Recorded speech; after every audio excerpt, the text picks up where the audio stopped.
신명기 30장 11절부터 20절 말씀 마음을 집중하시고 함께 읽어봅니다.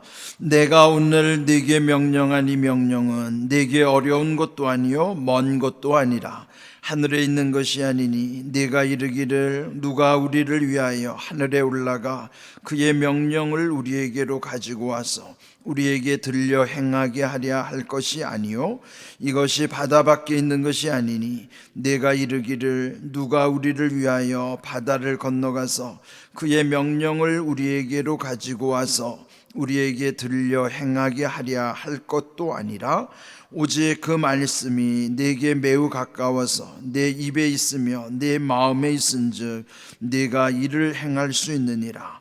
보라, 내가 오늘 생명과 복과 사망과 화를 내 앞에 두었나니 곧 내가 오늘 네게 명령하여 내 하나님 여호와를 사랑하고 그 모든 길로 행하며 그의 명령과 규례와 법도를 지키라 하는 것이라. 그리하면 네가 생존하며 번성할 것이요 또 네 하나님 여호와께서 네가 가서 차지할 땅에서 네게 복을 주실 것임이니라. 그러나 네가 만일 마음을 돌이켜 듣지 아니하고 유혹을 받아 다른 신들에게 절하고 그를 섬기면 내가 오늘 너희에게 선언하노니 너희가 반드시 망할 것이라. 너희가 요단을 건너가서 차지할 땅에서 너희의 날이 길지 못할 것이니라. 내가 오늘 하늘과 땅을 불러 너희에게 증거를 삼노라. 내가 생명과 사망과 복과 저주를 네 앞에 두었은즉 너와 네 자손이 살기 위하여 생명을 택하고 내 하나님 여호와를 사랑하고 그의 말씀을 청종하며 또 그를 의지하라.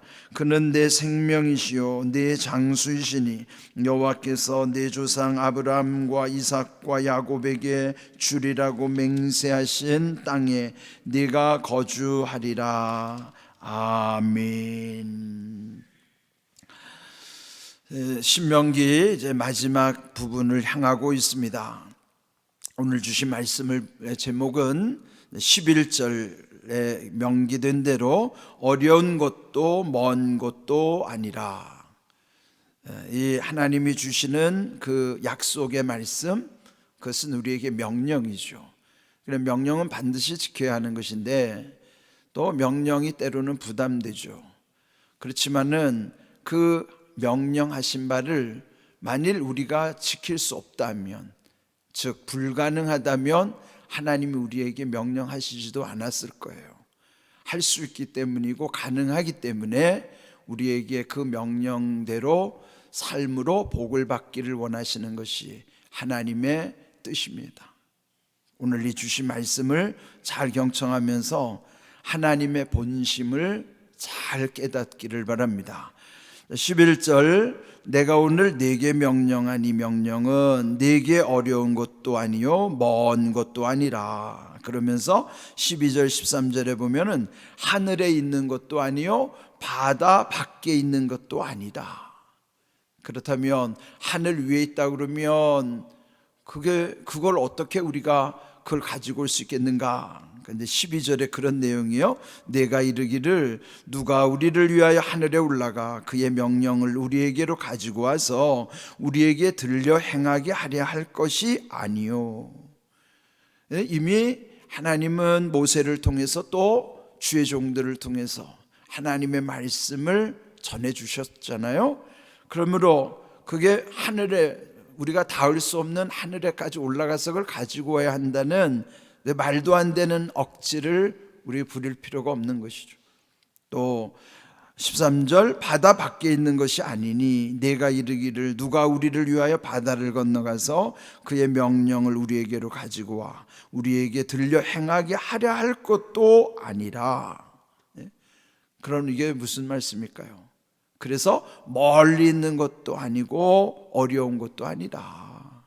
그 말씀을 이렇게 아주 또 장황하게 설명하는 거예요.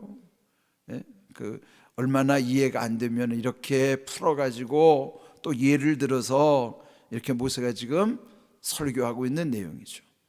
자, 그렇다면 14절이 중요하죠. 오직 그 말씀은 매우 가까워서 내 입에 있으며 내 마음에 있은즉 내가 이를 행할 수 있느니라. 매우 가깝다는 것은 내 안에 있다는 거예요. 내 입에 있고 내 마음 속에 그 말씀을 두셨다 하는 것이죠. 오늘 우리도 말씀을 읽었어요. 왜 굳이 저는 말씀을 함께 읽는가 하면, 물론 말씀을 여기서 혼자 읽을 수도 있고 또 대표가 읽을 수도 있지만 또 교독할 수도 있죠. 그런데 저는 말씀만은 꼭 함께 읽습니다. 왜 말씀을 꼭 함께 읽는가 하면, 이 말씀을 내가 내 입술에도 두었다고 그랬잖아요. 그러면 그 입술로 내 말씀을 마음에도 새겨지는 말씀이에요. 그래서 여러분, 말씀의 신비를 이게 소홀히 여기면 안 돼요. 말씀은 그 영을 호흡하는 것이기 때문에 말씀이 여기서 소리로 나가는 소리, 이 단순한 소리와 문자가 아니라 소리와 문자 속에 담겨져 있는 말씀의 영이 말씀이에요. 말씀은 구체적으로 말씀의 영이란 말이에요. 그러니까 우리가 이 말씀을 마치 호흡이 뭐예요? 들숨 날숨이 있으므로 우리가 생명도 유지되는 것처럼 하나님의 말씀이 우리의 입으로 향하여 이렇게 들어올 때 말씀의 영을 우리가 호흡하는 거예요. 그러니까 여러분이 이게 영적인 일이기 때문에 단순히 아무 생각 없이 읽으면 안 됩니다. 영적으로 집중해서 말씀을 읽을 때에 말씀을 호흡할 때 말씀의 영이 내 안으로 들어오는 거예요. 그래서 그 말씀이 내 입에 있고 내 마음에 두셨다 하는 것이죠. 그러니까 여러분, 가능하면 말씀을 혼자 있을 때는 소리 내서 읽는 것도 좋아요. 그러면은 내 입술에도 내 귀에도 들려주고 내 마음에도 새겨지고 내 눈에도 보이니까 이런 모든 것이 다 입체적으로 이루어지는 것이죠. 아이들이 말을 배우는 게 그냥 되지 않아요. 자연스럽게 말이 체득되는 것은 처음에 아이들이 듣는 거예요. 많이 듣다 보니까 어느 순간에 입이 열리고, 그러다 보니까 눈으로 읽을 수도 있고 쓸 수도 있는 거예요. 아이들이 학교 가서 국어를 배우고 외국어 영어를 배우는 거는요, 모든 언어는 그렇게 4가지로 구성되어 있는 거예요.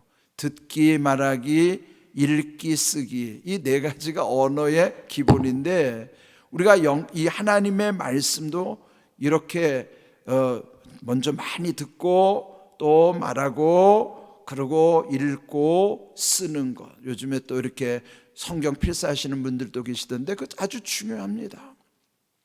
말씀의 영은 이렇게 구체적으로 우리 가운데 이렇게 하나님 말씀하신 대로 내 입에 두었고 내 마음에 두었기 때문에 멀리 있는 것이 또 아니고 어려운 것도 아니라는 거예요.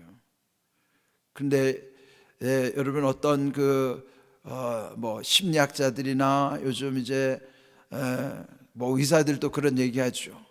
우리 몸도 이게 다 호르몬 작용으로 이루어지기 때문에 좋은 영양, 기뻐하면 거기에서 무슨 좋은 그 호르몬이 작용이 된다 그러잖아요. 그런데요, 이 깨달아지는 것, 깨달음이 있을 때와 감동을 받을 때는 가장 강력한 호르몬이 우리 몸에서 생성이 된다는 거예요. 그러니까 여러분, 그냥 단순히 기뻐하는 것도 중요하지만 깨달음 속에서 오는 기쁨이 우리의 삶을 더 건강하게 하는 거예요. 육신도 건강하게 하는데 유익한 것이거든요. 그래서 말씀이 얼마나 강력한가 하는 것을 여러분이 늘 새기시고요. 또 하나님의 말씀이 치료하는 은혜가 있다는 것도, 그런 하나님의 말씀이 우리 가운데 올 때에 우리 몸에서 나타나는 여러 가지 현상들 중에 하나인 것이에요. 오늘 이 주신 말씀을 잘 새기셔서 그 말씀이 멀리 있는 것 아니고 매우 가까워서 내 입에 내 마음에 있다. 그러므로 행할 수 있느니라. 이게 하나님이 우리에게 주시는 말씀입니다. 15절, 보라, 내가 오늘 생명과 복과 사망과 화를 네 앞에 두었나니 그랬어요. 이 4가지, 생명과 복도 연결이 된 거지만 사망과 저주도 서로 연결되어 있어요. 이렇게 생명과 복, 하나님이 주시는 것 뿐만 아니라 불순종할 때는 사망과 화를, 이 저주란 말이죠. 이렇게 다 이렇게 분리되는 거예요. 그러면 여기 주신 말씀을 보면 이제 보라라고 하는 말씀은 주목하라 그런 뜻이에요. 주목하라.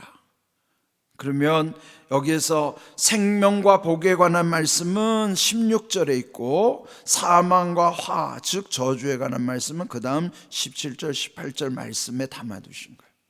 자, 생명과 복의 말씀 16절을 보면 내가 오늘 네게 명령하여 네 하나님 여호와를 사랑하고 그 모든 길로 행하며 그의 명령과 규례와 법도를 지키라. 여기 세 가지를 말했어요. 사랑하고 행하며 지키라. 사랑해야 되는 거예요. 사랑하면 행할 수 있고 지킬 수 있어요. 참으로 사랑한다면 그런 거예요. 그러니까 사랑하는 게 중요하죠. 사랑하면 그 길로 행할 것이고 지킬 수가 있단 말이죠. 그러면 이 조건 가운데 내가 생존하고 번성할 것이요 또 하나님 여호와께서 내가 가서 차지할 땅에서 내게 복을 주실 것임이라. 여기도 그렇게 할 때에 하나님이 약속하신 대로 생존하며 번성하며 복을 주실 것이라. 이 말씀이 바로 앞에서 말씀한 생명과 복에 대한 약속이에요. 잘 기억하셔야 돼요. 하나님을 사랑함으로써 그 모든 것을 행할 수가 있고 지킬 수가 있는 거예요.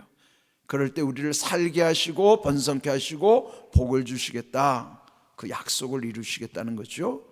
그러면 그 다음에 사망과 화를 두었다 그랬는데요, 17절 18절 그러나 네가 만일 마음을 돌이켜 듣지 아니하고 불순종하면 유혹을 받아서 다른 신들에게 절하고 그를 섬기면, 이게 반드시 우상숭배로 가는 거예요. 그러니까 우상숭배는 하나님 사랑함을 떠나면서부터 우상숭배예요. 그거는 뭐 구체적인 다른 신을 섬기는 것 포함해서 자기를 믿는 것, 자기만을 생각하는 이기적인 것, 자기가 우상되는 것, 하나님 사랑을 잃어버리는 순간부터는 그 모든 영역은 다 우상숭배 영역이 되는 거예요. 그럴 때 여기서 경고하시는 말씀이, 그렇게 될 때는 18절 반드시 망할 것이라, 반드시 망할 것이라는 거예요. 그리고 너희에게 주는 그 땅에 가서도 그 날이 길지 못할 것이라. 그럼 그 나라가 망하는 거예요. 그 역사에서도 그 나라가 망했던 것을 그들이 경험한 것처럼 이거는 개인의 역사도 마찬가지입니다. 그러므로 하나님이 우리에게 주신 생명과 복을 이루어가는 삶이어야지 불순종함으로써 사망과 화를 입으면 안 되겠죠. 그런데 여기서 이 중요한 말씀을 뭐라고 말씀하냐면은 이것을 우리가 택한다, 그렇게 말씀하고 있어요. 자, 19절을 보시면 내가 오늘 하늘과 땅을 불러서 너에게 증거를 삼노라. 하나님은요 반드시 사람들 사이에는 증인을 세우고 또 어떤 것에 대한 증거를 주시는데, 하늘과 땅 천지를 통하여 증거 삼겠다는 거예요. 하늘에서도 땅에서도 하나님이 증거를 다 남겨놓는 거예요. 그러니까 이것은 우리가 이 땅에서 행한 모든 것이 땅에도 기록이 남지만요 하늘에도 다 증거가 남는 거예요. 하늘과 땅을 증거로 삼다는 것은 우리가 이 땅에서 땅에만 기록되는 거 아니에요. 땅에가 우리 살아왔던 발자취도 남죠. 근데 하늘에도 기록되는 거예요. 하나님 하늘과 땅에서 증거를 삼기 때문에 우리가 이 땅에 사는 모든 건 다 하늘에도 다 보관돼 있어요. 그래서 우리는 속일 수가 없는 거예요. 하나님은 다 레코드, 이게 다 기록하고 계시다는 거죠. 그러면서 생명과 사망, 복과 저주를 네 앞에 두었은즉 너와 네 자손이 살기 위하여 생명을 택하고, 그건 뭐예요? 선택하는 거는 자기가 하는 거예요. 내가 어떻게 선택하느냐에 따라서 생명을 얻게 되지만 사망의 길로 갈 수도 있다는 것이죠. 그러므로 하나님의 마음은 내 하나님 여호와를 사랑하고 청종하며 의지하라, 이게 하나님의 본심이란 말이에요. 그것을 이미 구약의 아브라함, 이삭, 야곱에게도 맹세했던 것이고, 그리고 이것을 하나님이 이루시기를 원하시는 것이에요. 이런 귀한 것. 그러면 세상에 여러분 공짜가 없는 거죠. 하나님도 마찬가지예요. 공의의 하나님 앞에 결국 우리가 복을 받는 것도 저주를 당하는 것도 생명의 길로 가는 것도 사망의 길로 가는 것도 다 자기가 선택하는 거예요. 하나님은 이미 다 이렇게 세팅을 해 놓으셨는데 어떻게 선택하느냐는 본인의 신앙과 불신앙 사이에 있는 거예요.